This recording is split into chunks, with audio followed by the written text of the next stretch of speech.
soir de sa vie, le jour de sa mort, quand de Jésus Sauveur il ouït l'histoire, le Fils égaré se mit donc à dire. Ma Bible, le quotidien, le verset du jour. Marc chapitre 16, le verset 15, je cite. Puis il leur dit, allez par tout le monde et prêchez la bonne nouvelle à toute la création. Fin de citation, glorifions le Seigneur. Aussi puis-je écouter la... Alléluia, bien-aimés auditeurs et auditrices de notre Seigneur Jésus-Christ. C'est le moment de notre méditation sur le verset du jour que l'Éternel nous inspire et nous éclaire. Bien-aimés dans le Seigneur, au verset 14 ici, Marc nous rapporte que Jésus apparaît aux 11 disciples pendant qu'ils étaient à la table. Mais Jésus n'est pas venu simplement les saluer. Il leur reproche leur incrédulité, la dureté de leur cœur, parce que ces disciples-là n'avaient pas cru ceux-là qui l'avaient vu ressusciter. Je veux parler de Marie de Magdala qui avait vu Jésus, mais les disciples ne l'ont pas cru. Les deux disciples sur le chemin l'avaient rencontré, mais ils ne l'ont pas cru non plus. 3 témoignages qui sont déjà rejetés. Vous voyez, et c'est justement à ces personnes-là, ces hommes-là incrédules, à ces cœurs encore endurcis que Jésus a confié la mission. Le Seigneur n'attend pas que nous soyons parfaits pour nous envoyer. Il ne cherche pas des héros de la foi sans faille, mais il prend des hommes fragiles, les confronte à leur faiblesse, puis les investit dans la puissance. L'autre verset nous dit, allez, comme le Père a envoyé le Fils dans le monde, le Fils aussi nous envoie. Allez par tout le monde, il n'y a aucune frontière, aucune limite, aucune barrière culturelle ou ethnique.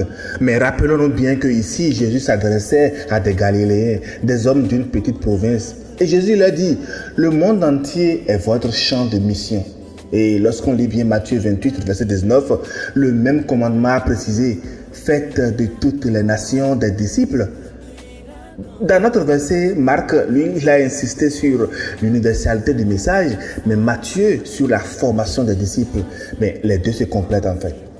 Allez par tout le monde, prêcher la bonne nouvelle. Le mot prêcher ici signifie proclamer comme un héros. Héros, H-E-R-A-U-T. Le héros ne donne pas son opinion, il transmet fidèlement le message du roi. Et cette bonne nouvelle-là, c'est quoi? C'est exactement ce que Marc a annoncé dès le premier verset de son évangile. Commencement de l'évangile de Jésus-Christ, Fils de Dieu. Bien-aimé, dans le verset, remarquez bien cette expression, prêcher la bonne nouvelle à toute la création. Jésus ne dit pas seulement à tous les hommes ou à toutes les nations, il dit à toute la création.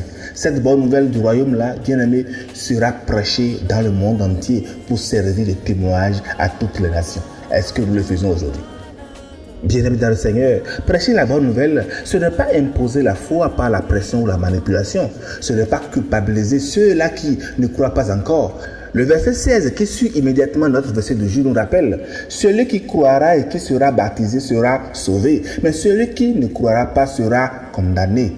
La responsabilité du croyant bien-aimé est de proclamer. La décision de croire appartient à qui? À chacun devant Dieu. Nous autres, nous semons, mais c'est Dieu qui fait croître. Et n'oublions pas aussi le verset 20 qui conclut l'évangile de Marc qui dit « Et il s'en allait prêcher partout. » Le Seigneur travaillait avec eux et confirmait la parole par les miracles qui l'accompagnaient. Ces hommes-là à qui la mission a été confiée, je vous l'avais dit au début, eux ils avaient douté. Ces cœurs-là qui étaient durs que Jésus avait repris, ceux-là sont devenus maintenant les colonnes de l'Église. La grâce de Dieu transforme l'incrédulité en témoignage. Alors, chers auditeurs et auditrices, chacun devrait se poser aujourd'hui la question de savoir, mais comment est-ce que je porte la bonne nouvelle dans mon quotidien? Pas nécessairement sur un podium ou derrière un micro, mais dans ma famille, dans mon lieu de travail, dans mes relations. Car voyez-vous, prêcher la bonne nouvelle aujourd'hui, ce n'est pas seulement une affaire de parole, c'est d'abord une affaire de vie. L'apôtre Paul a écrit aux Corinthiens, vous êtes une lettre de Christ connue et lue de tous les hommes. 2 Corinthiens 3, le verset 2.